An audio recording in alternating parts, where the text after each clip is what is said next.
நான் ராணுவ விஞ்ஞானி டாக்டர் வி டில்லி பாபு பேசுகிறேன்.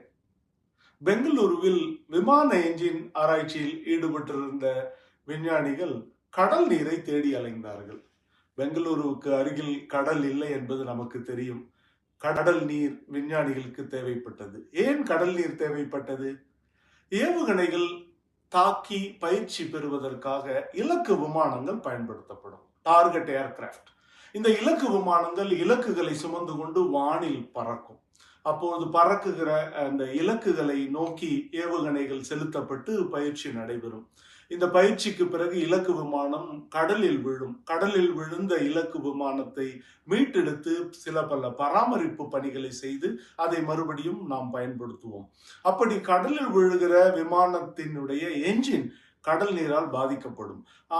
ஆக இந்த உப்பு நீரால் என்ஜின் பாதிக்கப்படாத அளவுக்கு என்ஜினை நாம் வடிவமைக்க வேண்டும்.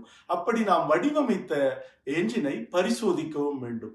பரிசோதிப்பதற்காக சி டங்கிங் டெஸ்ட் என்கிற கடல் அமிழ் சோதனையை விஞ்ஞானிகள் செய்கிறோம். அந்த சோதனையை செய்வதற்கு கடல் நீர் தேவை. பெங்களூருவில் கடல் நீர் கிடைக்காமல் உப்பை நீரில் கரைத்து அந்த உப்பு கரைசலை பயன்படுத்தி வெற்றிகரமாக இந்த சோதனை செய்யப்பட்டது.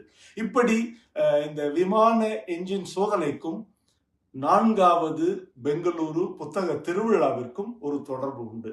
உங்களுக்கு தெரியும், டிசம்பர் மாதம் 5ஆம் தேதியிலிருந்து 14ஆம் தேதி வரை பெங்களூருவில் தமிழ் புத்தக திருவிழா நடைபெற இருக்கிறது. கர்நாடக தமிழ் பத்திரிகையாளர் சங்கத்தை சேர்ந்த நண்பர்கள் இதற்கான முக்கிய முயற்சிகளை எடுத்து வருகிறார்கள். பிற தமிழ் அமைப்புகளை சேர்ந்த நண்பர்களும் இதில் பங்கேற்று வருகிறார்கள். இந்த கண்காட்சிக்கும் நான் பேசிய விமான என்ஜின் சோதனைக்கும் என்ன சம்பந்தம் என்றால், இப்படிப்பட்ட பல சுவாரஸ்யமான சோதனைகளை நமது இராணுவ விஞ்ஞானிகள் செய்கிறார்கள். அப்படி பாதுகாப்பு தொடர்பான சுவாரஸ்யமான சோதனைகளை எல்லாம் தொகுத்து வெள்ளோட்டம் வெல்லட்டும் என்ற தலைப்பில் நான் தமிழில் புத்தகமாக எழுதியிருக்கிறேன். அந்த புத்தகம் 4வது புத்தக திருவிழாவில் வெளியிடப்பட இருக்கிறது. வருகிற டிசம்பர் மாதம் 7ஆம் தேதி ஞாயிற்றுக்கிழமை மாலை புத்தக வெளியீட்டு விழா நிகழ்வு இருக்கிறது.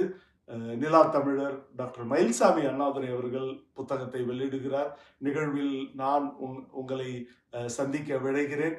நிகழ்வில் நம்மோடு ஆதித்யா L1 என்கிற சூரிய ஆராய்ச்சி விண்கலனை செய்த விஞ்ஞானி நிஹர்ஷ் ஷாஜி அவர்களும் நம்மோடு பங்கேற்கிறார்கள். நீங்கள் அனைவரும் புத்தக கண்காட்சிக்கு வாருங்கள்.